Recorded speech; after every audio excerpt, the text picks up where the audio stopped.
Alléluia, gloire à Dieu, gloire à Dieu, gloire à Dieu, gloire à Dieu, gloire à Dieu. Alléluia. J'espère que vous allez bien, j'espère que ça va bien. Connectez-vous, connectez-vous, connectez-vous. Alléluia, gloire à Dieu. Merci Jésus, Jésus. Les gens disent que je fais malin et puis je mets drapeau, donc je vais enlever. Et les gens, ils ont fini avec critiquer les gens. Oh, vraiment. Alors donc, peuple de Dieu, que Dieu vous bénisse. Voilà, je suis l'évangéliste plus que vainqueur. Quelqu'un me disait, non, toi, tu gaspilles ton argent, tu payes connexion toujours pour prêcher. Tu n'as pas beaucoup de personnes, tu n'as pas beaucoup de personnes qui te suivent. Si c'est moi, j'allais arrêter et puis j'allais m'occuper de ma vie américaine. Au lieu de laisser là crier dans le vide, les gens ne te soutiennent plus. Je dis, hey, c'est pour ça là que tu m'as appelé. Elle dit non, c'est juste ma part de vérité, je voulais te dire quoi. Parce que quand il te regarde sur ta page là, tu perds ton temps, non seulement tu n'es pas trop suivi, mais c'est même chose, je ne suis pas suivi et puis il y a longtemps je prêche. Je suis sûr d'une chose, que à chaque fois que je suis en direct, il y a au moins quelqu'un en ligne. Ah, voilà cette personne, c'est pas 7, c'est quelqu'un. Donc les gens ont fini avec décourager les gens. Voilà, ce que je faisais quand j'étais en Afrique là, je vais toujours faire ça. Je chargerai, je paierai la connexion et je prêcherai l'évangile. Je sais qu'une personne écoutera. Ça c'est suffisant pour moi. Voilà. Alléluia. Gloire à Dieu. Gloire à Dieu, gloire à Dieu. Connectez-vous, on va parler un peu là. Connectez-vous, on va parler un peu.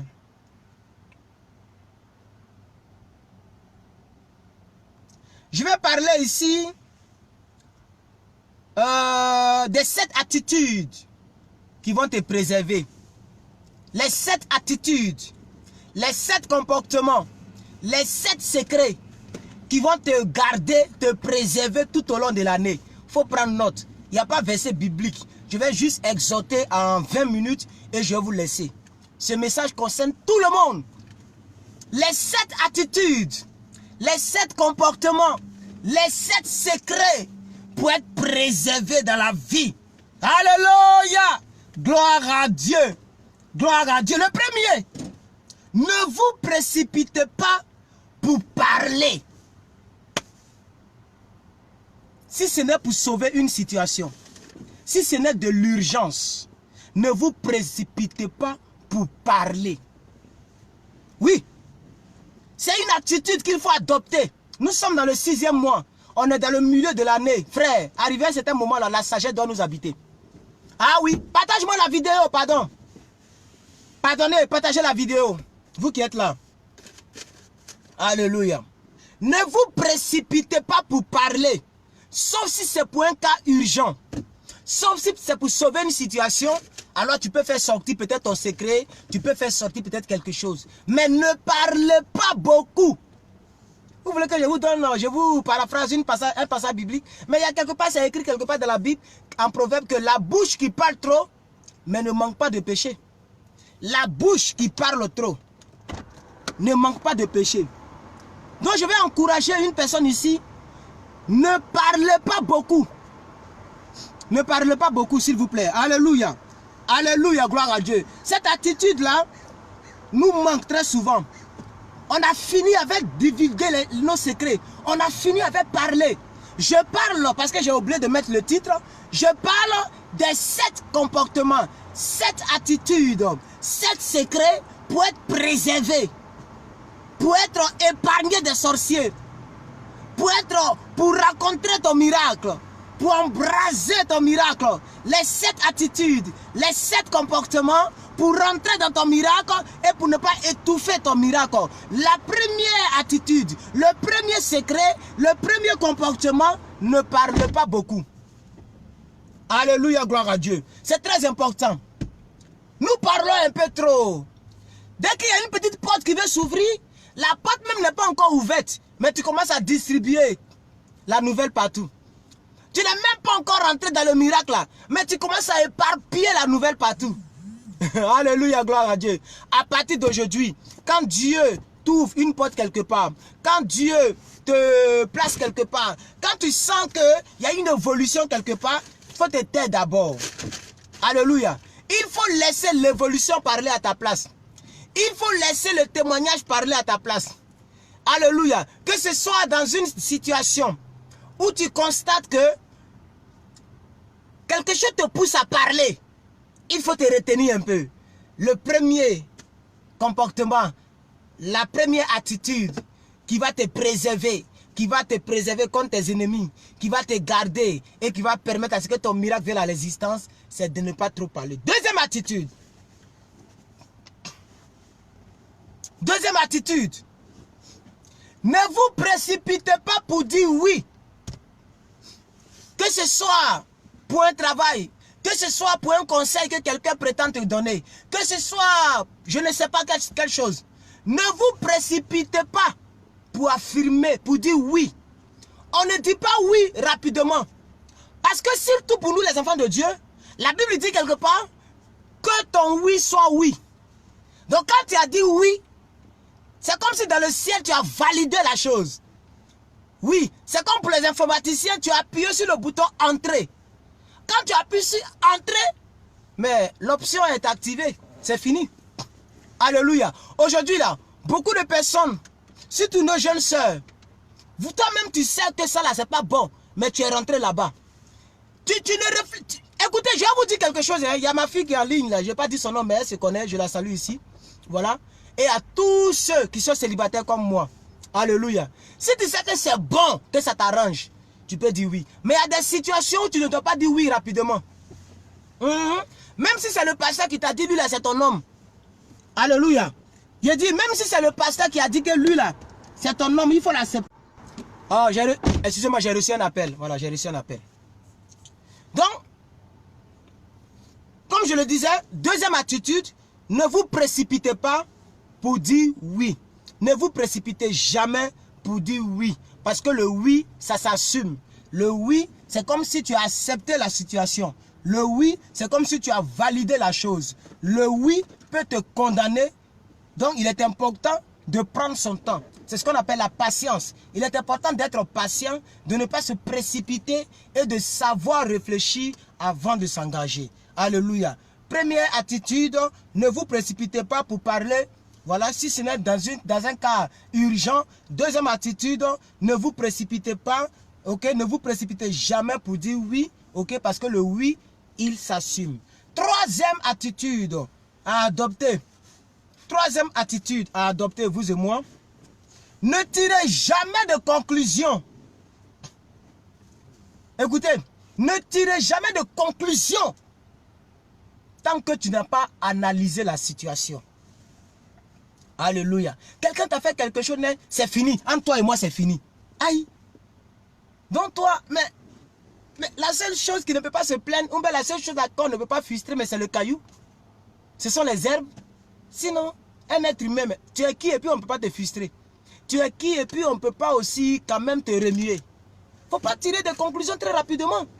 Parce que très souvent, beaucoup passent à côté de la bénédiction parce que beaucoup tirent des conclusions trop vite. Tu conclus trop vite. C'est-à-dire tu prends des décisions vite. On ne prend pas de décisions à la hâte. Alléluia. Il ne faut pas conclure la chose. Il ne faut pas conclure la relation. Quelqu'un peut être bizarre aujourd'hui et demain quelqu'un peut changer. Quelqu'un peut paraître pauvre et demain Dieu peut élever la personne.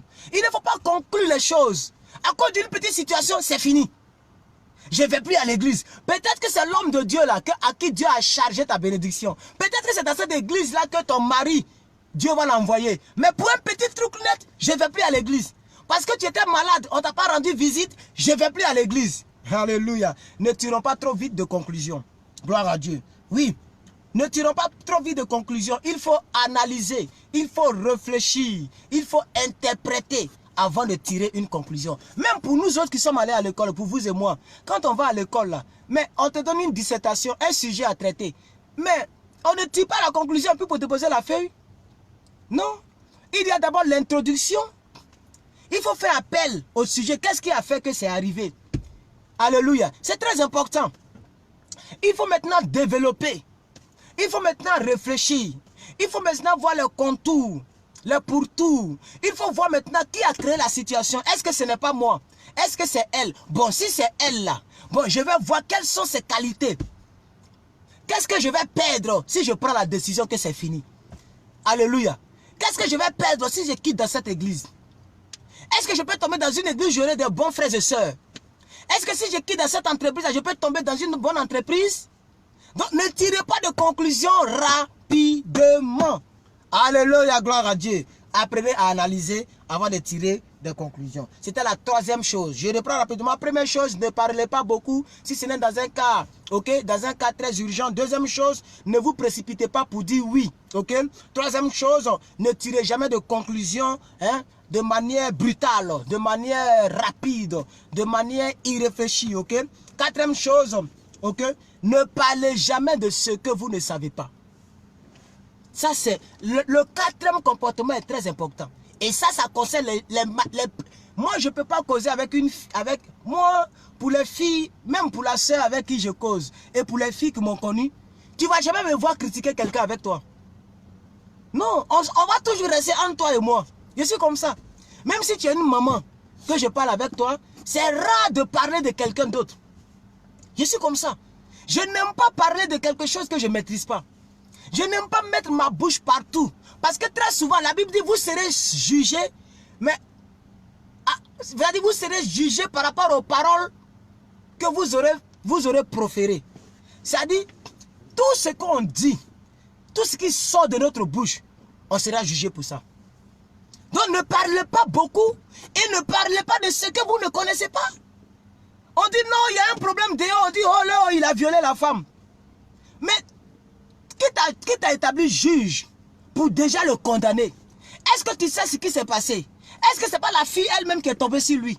Tu ne sais pas ce qui s'est passé. Non, l'homme de Dieu, il a fait ça, il adore fétiche.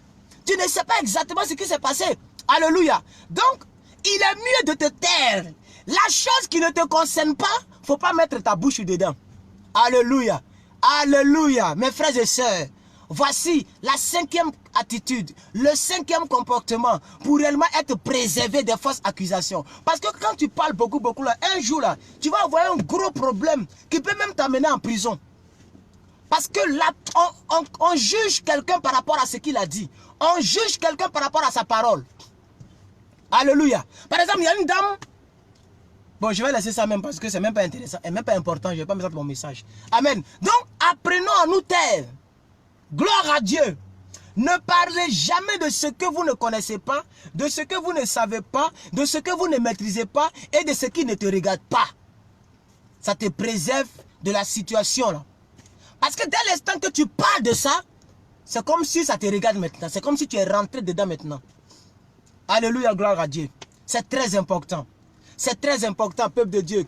Apprenons à nous taire. Apprenons à nous taire. Apprenons à nous taire. Je regarde le temps rapidement pour ne pas être en retard. Ok. Apprenons à nous taire. Je vais encore continuer avec vous, s'il vous plaît. Cinquième attitude pour être préservé des malheurs. Cinquième attitude pour être grand et pour être mature. Cinquième attitude pour ne pas tomber dans le piège de l'ennemi. Cinquième attitude pour être plus que vainqueur. Cinquième attitude, ne juge jamais quelqu'un par rapport à ce qu'on te dit sur lui. Ne prêtez jamais attention aux on-dit. Ne jugez jamais quelqu'un par rapport à ce que vous avez entendu sur lui. Ce que vous avez entendu dire sur la personne. Ne jugez jamais la personne directement par rapport à ça. On dit que Herman c'est un franc-maçon. Plus que vainqueur c'est un franc-maçon. Ah! Plus que vainqueur que moi je respectais là. C'est-à-dire dans les années ils ont dit on dit là. Tu commences à... Non!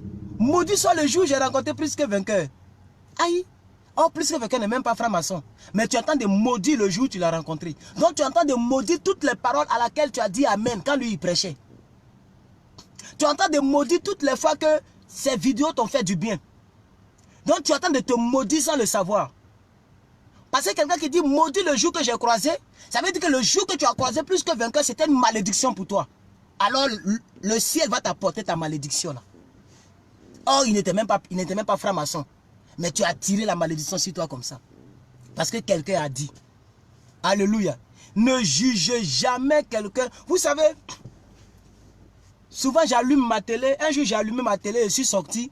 Je viens, la télé a été éteinte. Aïe, qui est rentré ici? Et un jour, le propriétaire de la maison m'a dit qu'il a le double de mes clés. Donc je me suis dit, donc lui là, il me surveille. Mais je paye le courant, non? Après, je me suis dit, non, il faut te calmer. Il faut chercher à comprendre ce qui se passe d'abord. Parce que rien ne prouve que c'est lui qui a éteint la télé. Donc je ne vais pas le caricaturer, le maudire, le critiquer et l'inculper de la télévision qui s'éteint. Alors un jour, j'ai allumé, je suis sorti encore. Je viens, la télévision est éteinte. Ah! C'est quelle marque ça là? Je ne connais même pas la marque, je n'ai jamais vu la marque. Mais j'ai réfléchi et dit, mais la télévision elle-même là, c'est lui qui m'a donné ça. C'est lui-même qui m'a donné télévision là. S'il ne voulait pas que je gaspille son courant, il n'allait même pas avoir l'esprit de me donner télévision. Parce que la télévision, elle se regarde. S'il m'a donné la télévision, c'est pour que je regarde. Donc il ne va pas toujours venir éteindre la télévision derrière moi. Et il ne sait même pas à quel moment je suis sorti, à quel moment je suis dedans. Donc qu'est-ce que je vais faire? J'ai pris mon téléphone, j'ai mis ça quelque part, comme caméra cachée. J'ai mis, comment on appelle ça, caméra, enregistrement, et je suis sorti. Je suis parti m'asseoir dans la voiture et j'ai démarré, je suis allé quelque part dans la rue. J'ai attendu 30 minutes, 40 minutes. Je suis revenu. Je viens, la télévision est éteinte. Je coupe la caméra, je regarde toute la caméra, personne n'est rentré. Or, la télévision est automatique. Chaque 30 minutes, il y a un message qui s'affiche pour te dire qu'il faut toucher la télécommande, sinon ça va s'éteindre. Parce qu'on s'est dit que la personne dort. Je pense même qu'en Afrique, il y a des télévisions comme ça. Et moi-même, je t'ai dit, hey. Et puis, je voulais accuser le gars là comme ça. Frère, ne jugez jamais quelqu'un par rapport à quelque chose que vous ne maîtrisez pas. Alléluia, gloire à Dieu. Parce que si je l'appelais, non, et puis je suis fâché. Toi, tu rentres dans ma chambre, tu éteins la télévision, oh, c'est même pas lui. Vous voyez un peu? C'est moi, mais je vais avoir honte. Alléluia. Pour sortir grand, arrête de juger quelqu'un par rapport à les on-dit, par rapport à ce qu'ils t'ont dit. Quelqu'un peut te dire quelque chose sur la personne. Tant que toi-même, tu n'as pas encore fait tes investigations, tes enquêtes, pour voir qu'est-ce qu'il a dit, il ne faut pas juger la personne. Parce que les on-dit là, parmi les on-dit, il y a de mauvaises personnes. Toutes les personnes qui viennent te mettre les choses, les puces à l'oreille là, parmi eux là, il y a des rusés. Et c'est comme ça Satan travaille. Rappelez-vous dans le jardin d'Éden, Satan est venu avec les on-dit, au travers le serpent. C'est pourquoi nous sommes dans le problème aujourd'hui. Hein. Sinon, normalement, on n'allait pas souffrir pour manger. Tout était déjà dans le jardin. Dieu nous a chassé. Bon, Dieu a chassé Adam et Ève parce qu'ils ont écouté le conseil de on-dit. Le serpent est venu avec les on-dit. Et Ève, avec son mari, ils ont jugé le grand Dieu, le Dieu qui les a créés. Comme la personne qui m'a donné télévision, je n'ai pas demandé qu'il me donne télévision. J'étais en train de le juger. Heureusement que je n'ai pas parlé, j'ai fait mes investigations. Adam et Ève n'ont pas laissé Dieu revenir. Ils ont accusé Dieu. Ils ont écouté le serpent.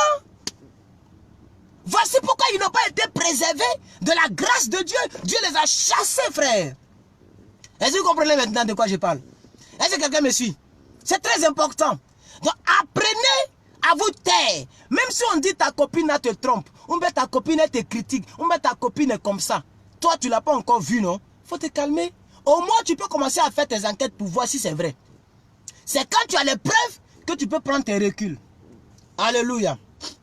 Je n'ai plus assez de temps, je vais courir rapidement. Sixième, avant-dernière chose. Avant-dernière chose. N'exposez jamais la vie des autres pour vous justifier. N'exposez jamais, n'inculpez jamais, ne condamnez jamais la vie des autres pour vous excuser. Non. Il faut chercher à avoir ta propre responsabilité. Comme ça, tu ne vas pas tomber dans le même problème dans lequel tu es. Alléluia. Oui, très important. Il faut chercher à avoir ta propre responsabilité. Septième chose, je vais terminer parce que je vais prendre au moins 5 minutes pour avaler quelque chose. Donc, septième chose, ne condamnez jamais personne dans la vie, car nul n'est saint. J'ai terminé avec vous. Ne condamnez quelqu'un, ok? Je ne sais pas comment je peux dire, bon, la fille, elle a eu grossesse précoce, donc je ne parle plus avec lui, c'est fini, elle n'est plus ma camarade, nul n'est saint. Dans la vie, là, nul n'est saint. Même quelqu'un a fait des choses, Ça peut t'étonner. Mais arrivé à ce moment, il faut dire, toi-même, tu as fait quelque chose que Dieu n'a pas aimé. Qui n'a jamais péché dans ce monde-là? Qui n'a jamais déconné? Qui n'a jamais eu un mauvais comportement? Qui n'a jamais insulté? Nous sommes tous pécheurs, on se débrouille en Christ. Donc ne condamnez jamais les autres car nul n'est parfait. Si vous respectez intégralement les 7 attitudes, si chaque jour que vous vous réveillez, vous faites attention aux 7 attitudes que je viens de vous donner, je vous assure, le ciel sera content de vous. Et vous-même, vous serez fiers de vous. Parce que vous n'allez plus faire des erreurs bêtes.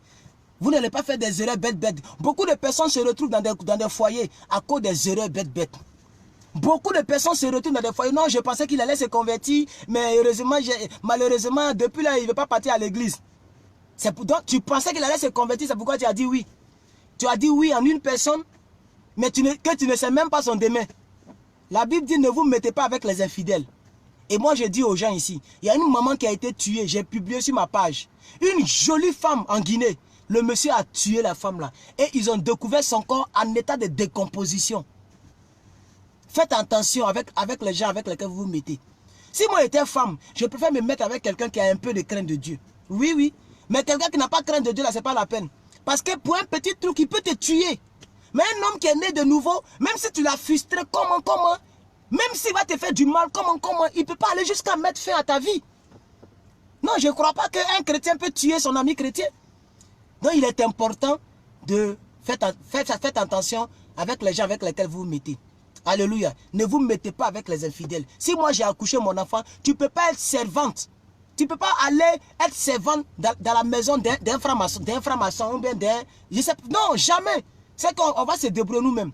Je ne peux pas accepter que ma fille aille travailler. Mais bon, je vais laisser tout ça. Donc, frère, faites très attention. Que Dieu vous bénisse. Je vais rappeler les 7 attitudes rapidement. On va rappeler ça rapidement.